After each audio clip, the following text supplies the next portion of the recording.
500 सालों से जिंदा हैं एक ऐसे साधु जिनके आगे भारत सरकार को भी झुकना पड़ा। एक ऐसे साधु जो पानी पर चलते थे, घंटों तक बिना सांस लिए रहते थे। अगर उनके चमत्कार की बात की जाए तो शायद घंटों लग जाएं। भारत को ऋषि मुनियों का देश कहा जाता है। ऐसे में हम आपको एक ऐसे दिव्य संत के बारे में बताने जा रहे हैं जिसकी कहानी सुनकर आप भी हैरान हो जाएंगे। आखिर कौन थे वो बाबा? वो कैसे 500 सालों से जिंदा थे? उत्तर प्रदेश के देवरिया जिले में जन्मे देवराह बाबा की चमत्कारी शक्तियों को लेकर तरह तरह की बातें कही और सुनी जाती हैं। देवराह बाबा जाने माने सिद्ध पुरुष और एक कर्मठ योगी थे। देवराह बाबा की उम्र के बारे में लोगों के बीच ऐसी मान्यता है कि बाबा करीब 500 सालों तक जिंदा थे। हालांकि स्पष्ट रूप से यह कोई नहीं जानता कि बाबा का जन्म कब हुआ। बाबा लोगों के मन की बात बिना बताए जान लेते थे।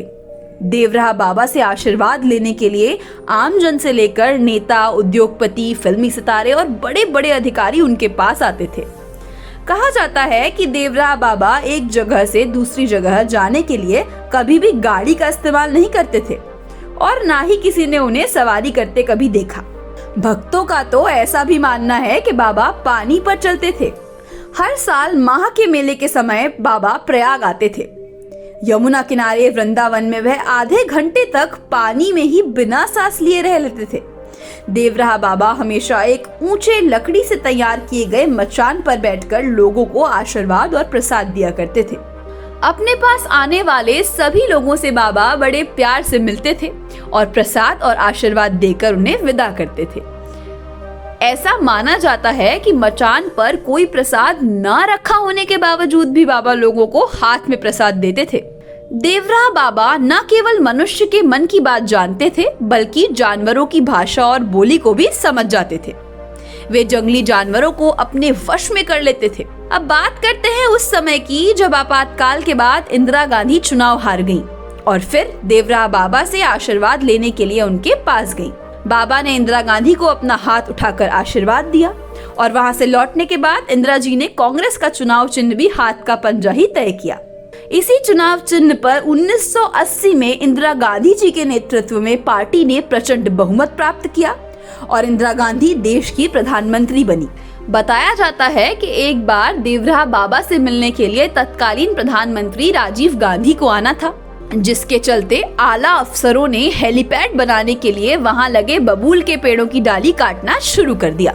जब बाबा ने पेड़ों को कटता देखा तो बाबा ने अफसर को बुलाया और पूछा कि पेड़ क्यों काटना चाहते हो? अफसर ने कहा, प्रधानमंत्री आ रहे हैं इसीलिए यह तो बहुत जरूरी है।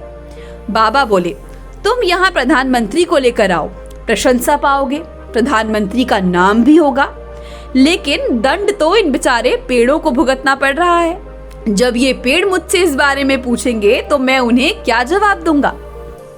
नहीं, ये पेड़ नहीं काटे जाएंगे। अफसर ने अपनी मजबूरी बताई, लेकिन बाबा जरा भी राजी नहीं हुए। उन्होंने कहा कि ये पेड़ होगा तुम्हारी निगाहों में, मेरा तो ये साथी है, पेड़ नहीं कट सकता।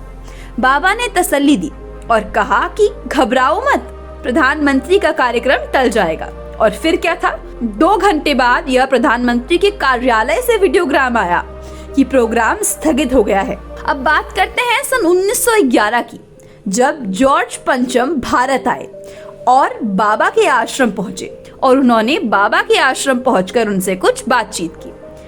जॉर्ज ने बाबा से क्या बातचीत की यह तो उनके शिष्यों ने न कभी जग जाहिर किया न कभी किसी को बताया। बताया जाता है कि बाबा एक 4 खंभों पर टिके मचान के ऊपर बैठते थे, जहां नीचे से ही लोग उनके दर्शन करते थे। देश के महान विभूति डॉक्टर राजेंद्र प्रसाद, मदन मोहन मालवीय, इंदिरा गांधी, अटल बिहारी वाजपेयी, यादव वीर बहादुर सिंह, बिंदेश्वरी दुबे, जगन्नाथ मिश्र आदि कई नेताओं सहित प्रशासनिक अधिकारी भी बाबा का आशीर्वाद लेते थे। देवराह बाबा पानी पर भी चलते थे। बाबा को कभी भी किसी ने कहीं आते जाते नहीं देखा था। बाबा भक्तों को प्रसाद देते थे, साथ ही बाबा जानवरों की भाषा भी समझते थे। बाबा ने कभी अपने जीवन में अन्न नहीं खाया। बाबा पेट भरने के लिए दूध और शहद को फलहार के रूप में लेते थे। कहा जाता है कि देवराह बाबा साल के 8 महीने अपने आश्रम में रहते थे जबकि बाकी समय काशी, प्रयाग, मथुरा और हिमालय में एकांतवास करते थे। उनकी उम्र का अंदाजा तो किसी को नहीं है। बाबा की असल उम्र का अंदाजा तो आज तक किसी को नहीं है, लेकिन बाबा के भक्तों का कहना है कि बाबा 900 वर्षों तक जिंदा रहे थे। ऐसा दावा किया जाता है कि अपने अंतिम समय में बाबा वृंदावन चले गए थे।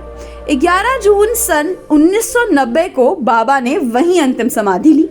बताया जाता है कि उनकी समाधि लेने के कुछ घंटे पहले मौसम में अचानक अजीब तरह का परिवर्तन भी देखा गया था।